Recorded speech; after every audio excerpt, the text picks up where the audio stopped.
మీ బంగారం తాకట్టులో ఉందా? విడిపించుకోలేక ఇబ్బందులు పడుతున్నారా? అయితే మీ బంగారాన్ని వెంటనే విడిపించి కొంటాం. గణేష్ గోల్డ్. మీరు సంప్రదించాల్సిన ఫోన్ నంబర్లు 9160-266-916, 8712619507.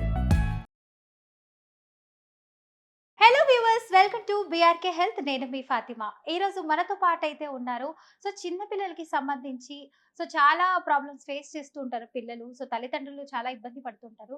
అలాంటి వాళ్ళకి చక్కటి మెడిసిన్స్ ఎలా ఉండాలి ఏంటి, ప్రతిదీ మీకు క్లియర్ కట్గా ఇన్ఫర్మేషన్ ఇవ్వడానికి మనతో పాటు స్టూడియోలో అయితే ఉన్నారు డాక్టర్ వంశీకృష్ణ వడ్డీ, కన్సల్టెంట్ నియోనటాలజిస్ట్ అండ్ పీడియాట్రిషియన్. సార్ని అడిగి మరిన్ని వివరాలు అయితే తెలుసుకుందాం. నమస్తే డాక్టర్ గారు. నమస్తే అండి. ఎలా ఉన్నారండి? బాగున్నానండి.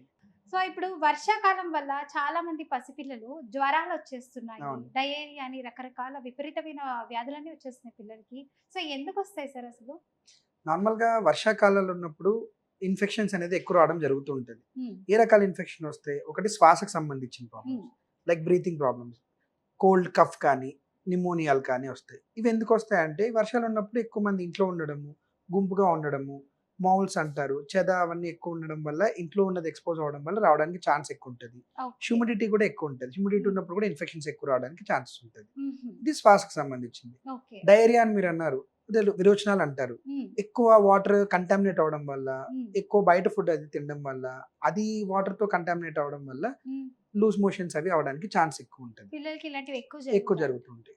ఓకే సార్, ఇప్పుడు చాలా మంది పిల్లలు ఇప్పుడు ఇంట్లో కొంతమంది తీసుకొచ్చేస్తారు, డిశ్చార్జ్ చేసి హాస్పిటల్ నుంచి పిల్లల్ని తీసుకొస్తారు.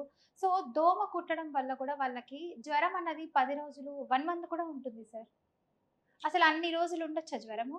అంటే దోమ కుడితే రకరకాల ఇన్ఫెక్షన్స్ రావడానికి ఛాన్స్ ఉంటుందండి. అది దోమ అనేది ఒక వెక్టర్ లాగా ఉండేసి ఒక వైరస్ ని ట్రాన్స్మిట్ చేస్తుంటది. ఎస్పెషల్లీ వర్షాకాలాల్లో మలేరియాలు కానీ డెంగ్యూలు కానీ ఎక్కువ అవడానికి ఛాన్స్ ఉంటుంది. యూజువల్ గా ఫీవర్ వచ్చినప్పుడు ట్రీట్మెంట్ చేయకపోతే కంటిన్యూస్ గా ఎక్కువ రోజులు ఉండడానికి ఛాన్స్ ఉంటుంది. బట్ ఏ ఫీవర్ అయినా, ఈవెన్ నార్మల్ వైరల్ ఫీవర్లు కూడా ఒక ఇంతకుముందు అయితే 2 to 3 days వచ్చేసి తగ్గిపోయేది వైరల్ ఫీవర్. ఈ మధ్య ఒక 4 to 7 days వరకు ఉంటుంది. వారం కూడా పడుతుంది ఫీవర్ తగ్గడానికి. సరైన ట్రీట్మెంట్ తీసుకుంటే ఆ ఫీవర్ కాజ్ ట్రీట్ చేస్తే తగ్గుతుంది. సార్, ఇప్పుడు తల్లిదండ్రులు పిల్లలు పుట్టిన తర్వాత ఎలాంటి జాగ్రత్తలు తీసుకోవాలి పసిపిల్లల గురించి అసలు? అంటే ఈ సీజన్ లో, మాన్సూన్ సీజన్ అన్నారా? వర్షాకాలంలో ఎక్కువ హ్యూమిడిటీ ఉండడం వల్ల ఇన్ఫెక్షన్స్ అవి రావడం అది జరుగుతూ ఉంటది. వాటర్ ఏదైతే మనం బేబీని క్లీన్ చేయడానికి కానీ బేబీకి ఇవ్వడానికి, యూజువల్ మనం ఫస్ట్ 6 నెలల్లో వాటర్ అనేది ఏమి ఇవ్వం బేబీకి, తల్లిపాలే ఇస్తూ ఉంటాం. ఎక్కువ తల్లిపాలే ఇవ్వడము, ఫార్ములా మిల్క్ ని అవాయిడ్ చేయడం వల్ల వేరే ఈ వాటర్ అంతా బేబీలోకి రాకోకుండా లోపలికి వెళ్ళకోకుండా వల్ల ఇన్ఫెక్షన్స్ అవి తగ్గడానికి ఛాన్స్ ఉంటుంది.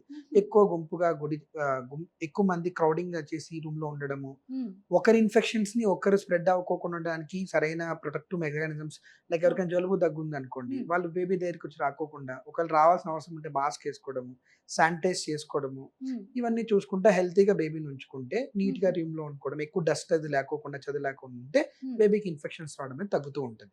ఓకే సార్, ఇప్పుడు వర్షాకాలం అని కాదు, వింటర్ సీజన్ అని కాదు, లేదా సమ్మర్ సీజన్ అని కాదు, కొంతమంది పిల్లల్ని చూడడానికి వస్తూ ఉంటారు ఇంటికి. వాళ్ళకి సడన్లీ జ్వరం వచ్చేస్తూ ఉంటుంది. చాలా మంది డిస్టి వల్ల జ్వరం వస్తుంది అంటారు. నిజంగా డిస్టి వల్లే జ్వరం వస్తుందా, లేకపోతే నిజంగా ఏదైనా పిల్లలకి ఏదైనా అంటే బయట నుంచి వస్తారు కదా, దాని వల్లే ఇన్ఫెక్షన్స్ లాగా ఏదైనా వస్తాయంటారా? మంచి క్వశ్చన్ అడిగారు. మీరు అన్నట్టు చాలా మంది ఎవరో చూసారు, ఇంతమంది చూసారు, దిష్టి తగిలేసింది అంటూ దిష్టి తీస్తూ ఉంటారు.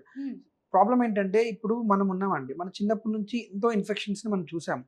వైరల్ ఇన్ఫెక్షన్స్, బ్యాక్టీరియల్ ఇన్ఫెక్షన్స్, మన బాడీ రెసిస్టెన్స్ చూపిస్తుంది. ఇప్పుడు ఒక వైరస్ మనకు వచ్చిందంటే అది సిమ్టమ్స్ అవ్వకపోవచ్చు, కానీ మన బాడీలో ముక్కులో కానీ గొంతులో కానీ ఆ వైరస్ ఉండొచ్చు, మనకు సిమ్టమ్స్ తెలియదు. మనం ఒక బేబీ దగ్గరికి వెళ్ళాము, అప్పుడే పుట్టిన బేబీకి ఆ ఇమ్యూనిటీ బేబీలో లేకపోవడం వల్ల మన నుంచి ట్రాన్స్మిట్ అయిన వైరస్ అన్న బ్యాక్టీరియా బేబీకి వెళ్ళి ఇన్ఫెక్షన్స్ రావడానికి ఛాన్స్ ఉంటుంది. అందుకే ఏం చెప్తామంటే, పుట్టిన బేబీలకి మనకంటే ఒక ఆతృత ఉంటుంది, చూడాలి మన తెలిసిన బేబీ, చిన్న బేబీ ఆడుకోవాలి, తగలాలని ఉంటుంది. ఆ క్యూట్నెస్ కి అట్రాక్ట్ అయిపోయి మనం ఎత్తుకోవడం ఇవన్నీ చేస్తుంటాము. బట్ అవన్నీ కొంచెం తక్కువ చేస్తే చాలా మంచిది. పిల్లల్ని కూడా ఫస్ట్ మనం శానిటైజ్ చేసుకొని హ్యాండ్ వాష్ చేసుకొని టచ్ చేయాలి.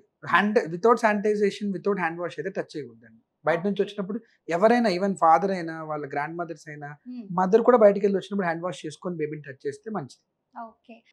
కాజల్ ఇలాంటివి పెట్టేస్తూ ఉంటారు దిష్టి తగలకుండా అని చెప్పి. వాళ్ళకి ఐ ఇన్ఫెక్షన్స్ లేదంటే స్కిన్ ఇన్ఫెక్షన్స్ వస్తాయంట, నిజమేనా? ఇప్పుడు మనం కాజల్ అనేది దాంట్లో కెమికల్స్ ఉంటాయండి. ఆ కెమికల్ కళ్ళకి ఇలా కళ్ళకి ఇలా పూసినప్పుడు అది రియాక్షన్ వల్ల కూడా ఇన్ఫెక్షన్స్ వస్తాయి. అది సరిగ్గా ప్రిపేర్ చేయకపోతే దాంట్లో కంటామినేట్ అవుతే దానివల్ల కళ్ళ కలకలు, ఇన్ఫెక్షన్, కంజక్టివైటిస్ ఇవన్నీ రావడం జరుగుతూ ఉంటది. అది ఎక్కడెక్కడ స్కిన్ ఉందో అలర్జీస్ వల్ల కూడా మనకు అలర్జీ స్కిన్ డ్యామేజ్ అవ్వడానికి ఛాన్స్ ఉంటుంది. దిష్టి అనేది ఈ కాలంలో ఎవరికంత టైం ఉండట్లేదు. ఎవరి పనిలో వాళ్ళు బిజీగా ఉంటున్నారు. ఎవరి వల్ల దిష్టి తగులుతుందని చెప్పి మన బేబీకి అన్నెసరీగా మనం రాసుకోవడం, పూసుకోవడం వల్ల మనమే బేబీకి ఎక్కువ ప్రాబ్లమ్స్ ఇస్తున్నాం. ఓకే. సో ఇలాంటి పనులు కూడా పేరెంట్స్ చేయకూడదు. సో చాలా మంది పిల్లలు సో ఏదో ఒక బొమ్మకి రంగులేసినట్టు మొహానికి మొత్తం మేకప్ లాగా చేయడం. ఇప్పుడు ఈ మధ్య ఫోటో షూట్స్ కూడా ఎక్కువైపోయాయి సార్ పిల్లలకి. సో అలా ఫోటో షూట్ అనేది పిల్లలకి చేయొచ్చు అంటారా? ఫోటో షూట్ ఈ మధ్య కాలంలో బేబీ షూట్ అని పుట్టంగానే బయటకు తీసుకొస్తారు ట్రేలో, ఈ లోపలే బేబీ ఫోటో షూట్ అంటారు. అవునండి. అసలు అలా చేయొచ్చండి? అలా కూడా ఇన్ఫెక్షన్స్ వస్తాయి సార్ కెమెరా వల్ల అంటుంటారు? కెమెరా వల్ల కాదు, వాళ్ళు వాడే ఎక్విప్మెంట్. ఇప్పుడు డ్రెస్సులు వేస్తున్నారండి. ఆ డ్రెస్సులన్నీ వాళ్ళ బేబీ సొంతవి కావు అవన్నీ. వాళ్ళ దగ్గర ఉన్న డిఫరెంట్ కైండ్ ఆఫ్ డ్రెస్సులు ఉంటాయి. కొందరు కృష్ణుల్లా వేస్తారు, కొందరు ఏదో బటర్ఫ్లైస్ లా చేస్తారు, కొందరు చుట్టేస్తారు, ఒక ఊళ్ళో పెట్టినట్టు చేస్తారు. అవన్నీ పేరెంట్స్ డ్రెస్సెస్ కాదు, ఆ బేబీ కొన్న డ్రెస్సెస్ కాదు, వాళ్ళ దగ్గర ఉన్నవి. అది అలా క్యారీ ఫార్వర్డ్ అవుతుంటే ఒక బేబీది ఇంకో బేబీకి అలా ఇన్ఫెక్షన్ రావడానికి ఛాన్స్ ఉంటుంది. అందరూ చేస్తున్నారు అనట్లేదు, బట్ అలా చేయడం వల్ల ఇన్ఫెక్షన్స్ పెరుగుతాయి. అట్ ద సేమ్ టైం ఎక్కువ ఫ్లాషెస్ పడ్డము, కళ్ళు తెరిచిన బేబీకి అది విజన్ ఎఫెక్ట్ అవడానికి ఛాన్సెస్ ఉంటుంది. సో అందుకండి ఫ్లాషెస్ కూడా యూస్ చేయకూడదు కెమెరాస్. సో పిల్లల దగ్గర జాగ్రత్తగా ఉండి ఫోటోషూట్ ఇప్పుడు కాకపోతే ఒక 1 మంత్ తర్వాత అయినా చేసుకోవచ్చు. ఓకే సార్, కొంతమంది పిల్లలు పుట్టిన పిల్లల్లో ఒక 1 మంత్ 2 మంత్స్ అవుతుంది కదా, సో వాళ్ళకి విపరీతమైన స్టొమక్ పెయిన్ వచ్చేస్తుంది. సో వాళ్ళు ఏడుస్తున్న దాంట్లో తెలియదు. ఇప్పుడు ఒక 5 years 10 years అంటే నాకు ఇలా బాగాలేదు అని చెప్తారు పిల్లలు. సో ఈ పుట్టిన పిల్లలు అసలు నోరు లేదు, సో వాళ్ళు ఏం చెప్పలేరు. సో అలాంటి వాళ్ళకి స్టొమక్ పెయిన్ అని ఎలా తెలుసుకోగలుగుతాము? ఇది కూడా మంచి క్వశ్చన్ అండి. చాలా మంది పేషెంట్స్ ఎస్పెషల్లీ ఈవినింగ్ టైమ్స్ లో కానీ రాత్రులు కానీ సడన్ గా క్లినిక్స్కి వచ్చేస్తూ ఉంటారు. మా ఐసీయూస్ దగ్గరికి వచ్చేస్తుంటారు. పాప కంటిన్యూస్ గా ఏడుస్తుంది, పొట్ట నొప్ప, ఏమైందో తెలియదు అని చెప్పేసి. యూజువల్ గా తల్లి పాల మీద ఉన్న బేబీస్ కి పొట్ట నొప్పి చాలా తక్కువ ఛాన్సెస్ ఉంటుంది. ఫార్ములా మిల్క్ మీద ఉన్న బేబీస్, ఫార్ములా మిల్క్ అంటే అగైన్ ఆవు పాలతో చేస్తారు, ప్యూరిఫై చేసి దాన్ని పౌడర్ లా చేస్తారు.